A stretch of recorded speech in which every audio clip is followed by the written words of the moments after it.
እግዚአብሔር ይመስገን ደህና ነኝ። ቁጥርሽን ከቲክቶክ ላይ ነው ወስጄ ፎሎ ማርግቼሻለሁ እና የሆነ ባህሬን ማለት ነው የሆነ ፕሮሰስ ጀምሬ ነበር እና ቲክቶክ ላይ ነው የማውቀው ማለት ነው። እና መጀመሪያ ምርመራ ተመርመሪ ያለኝ ማለት መጀመሪያ ማለት ነው ሲጀምር ከጀመርኩኝ ሳምንት አልሞላኝም። ሳምንት ሳልሞላ የሆነች ልጅ ተመረጠች። ከተመረጠች በኋላ አለኝ ልጅቷ የሆነ አርባ ሳላወጣ አልሄድም አለች እና በእሷ ምትክ ትሄጃለሽ ወይ ሲለኝ ያው እኔም ስራ ስለፈተው ስራ ስለሌለኝ እሄዳለሁ ምናምን አልኩትና በቃ ሂድና ምርመራ ተመርመሪ አለኝ። ምርመራ 9,500 አወጣውና ተመረመርኩ። እንደገና የሆነ ቢጫ ካርድ የሚባል አለ። ቢጫ ካርድ እሱን 2,500 ብር አወጣው። እንደገና ደግሞ የሆነ ወረቀት ልኮልኝ 3,500 ብር አወጣውኝና 20,000 ብር ሊሞላ ትንሽ ነው የቀረኝ ለምርመራው ኦንላይን ምናምን ላደረግኩት ማለት ነው። እና ቢሮህን አሳየኝና ወይንም ማንነትን አላወቁም። ከዛን በማግስቱ መርምሬ ውጤቴን ይዤ ከመጣው በኋላ ኦንላይን አድርጌ ያለኝ ኦንላይን አደረግ ኦንላይን ሆኗል አለኝ። ከሆነ በኋላ ይጅና 5,000 ብር ክፈይና የባህሬን ኤምባሲ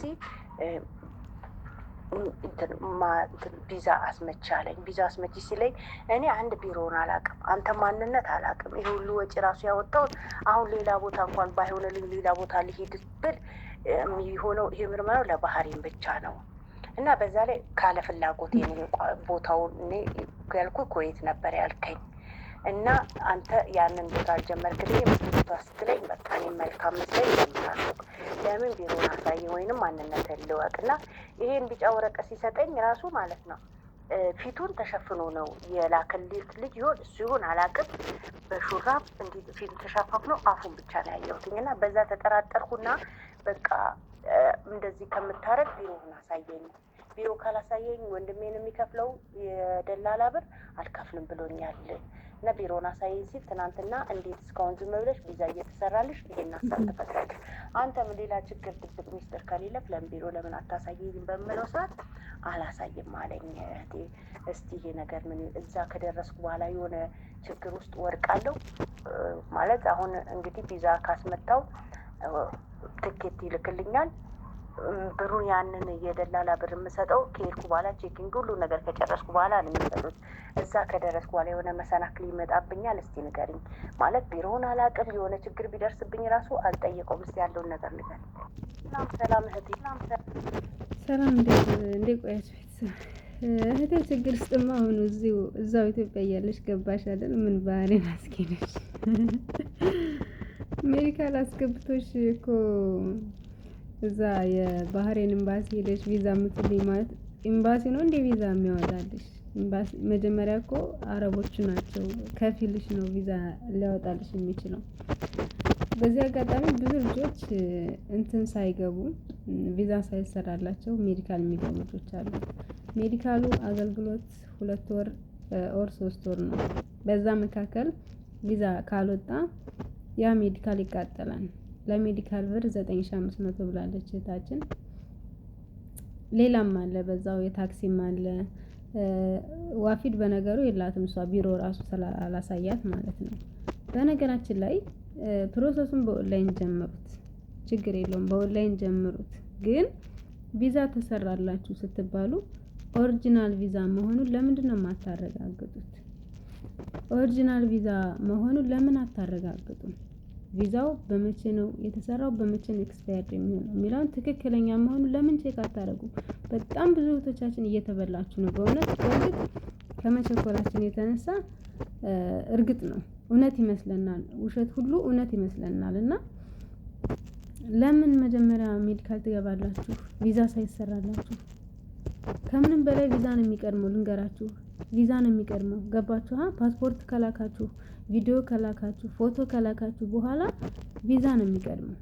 ቪዛ ከተሰራላችሁ በኋላ ነው ሄዳችሁ ምርመራ የምታደርጉት። ከዛ ምርመራ ካለፋችሁ በኋላ ነው ይሄ የውጭ ጉዳይ ሚኒስቴር ኤምባሲ ምናምን የሚገባው። ይሄ ካለቀ በኋላ ነው፣ ቪዛ ከመጣ በኋላ ነው። ለምን ሜዲካል መጀመሪያ ትገባላችሁ? እጄታውን ቢሮውንም አታውቀውም፣ ቢሮ የለውም፣ በኦንላይን ነው ያየችው ሰውየውን። የት እንደሚኖርም አታውቅም። ኦልሬዲ መጀመሪያ ለኩዌት ፈልጋ ነው እንግዲህ ለባህሬን ሂጂ ያላት። የቢጫ ካርድ ደግሞ ስንትና 2500 አለች። እንግዲህ እኔ የዛሬ 1 አመት አካባቢ ስመረመር 90 ብር ነው ከፍለን የተመረመር ነው።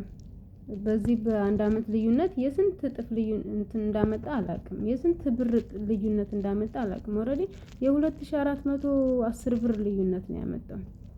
ገብቷችኋል? እንደዛም አይደርስም። ኦልሬዲ አሁን ኦኬ ጨምሯል፣ ግን ቢጨምር ራሱ 2500 አይደለም። የቢጫ ካርድ ማለት ነው የወባ ክትባቱ 2500 አይደለም። ለምን ገንዘባችሁን ትበላላችሁ? እህቶቻችን ለምን ትክክለኛ መረጃ አትጠይቁም? ይሄ ነው። ከመቸኮል ምንም ነገር የሚገኝ ነገር የለም። ፈጣሪ ካላለ ሁሉም ነገር አይሆንም። ግን ለምን ገንዘብ ቀድማችሁ ትበላላችሁ? አብዛኛዎቹም ፎርጅድ ቪዛ ይላክላቸውና 73000 ብር ክፈይ ተብያለሁ፣ የትኬት 90000 ብር አምጪ ተብያለሁ ይላሉ። የትኬት እናንተ አይደላችሁ የምትከፍሉት፣ ቢሮ ነው የሚከፍለው። ግን ከምንም በላይ በኦንላይን ፕሮሰስ ብትጀምሩም ቪዛ ተሰራላችሁ ከተባለ ግዴታ ቢሮ መሄድ አለባችሁ። እሺ፣ ዝም ብላችሁ ሜዲካል ግቡ ስትባሉ የፈለጋችሁበት ሆስፒታል ሄዳችሁ ሜዲካል አትግቡ። ቪዛ ተሰራላችሁ ካላችሁ አንድ አካል ሄዳችሁ ቢሮውን ማየት አለባችሁ። ፕሮሰስን በኦንላይን ጀምሩት፣ ችግር የለውም። ግን የሜዲካል ሰዓት መጀመሪያ ቢሮ ነው የሚካሄደው። እሺ፣ መጀመሪያ ቢሮ ሄዳችሁ ቢሮውን አይታችሁ ፓስፖርታችሁን ኦሪጂናል ፓስፖርታችሁን ሰጥታችሁ ዋፊድ ይመድባችኋል። ቢሮ ራሱ ሌላ የሚቀበላችሁ መረጃ ይኖራል። ሲኦሲ ያለ ኦሪጂናል ሲኦሲ ይቀበላችኋል። ኦሪጂናል ፓስፖርት ይቀበላችኋል። የተያዥ መታወቂያ፣ ይሄን ነገር እኮ አሟልታችሁ ሄዳችሁ በህጋዊ መንገድ መመዝገብ እየቻላችሁ በኦንላይን ብቻ እንትን ስላለላችሁ ጨርሱ ይባላል። የት እንዳለ አሁን ይታወቂዋለሽ። አሁን ትንሽ ቆይቶ ከ3 ቀን ከ4 ቀን በኋላ ያው በቃ ተሰራልሽ እኮ ቪዛሽ ልትመጭ ነው፣ ይሄን ያክል ብር አስገቢልሻል። አንቺ የእውነት መስሎሽ ብርሽን ታስገቢያለሽ። ከዛ በኋላ ብሎክ ያደርግሽና ባይ የት ታገኘዋለሽ? ለምን እንደዛ ታስደርጋላችሁ? በራሳችሁ እጅ ለምን ትበላላችሁ? አሁን እቺ ልጅ እስኪ እንደዚህ ያደርጋት ቪዛም አላሰራላትም። እንደውም ምንድነው ያላት? የባህሬን ኤምባሲ ሄደሽ ቪዛ ስሩልኝ ባያቸው ነው አላት። አዎ እንደዛ ነው መሰለኝ። ኤምባሲ እኮ አይደለም ቪዛ የሚሰራልሽ፣ ኤምባሲ ያጸድቅልሻል።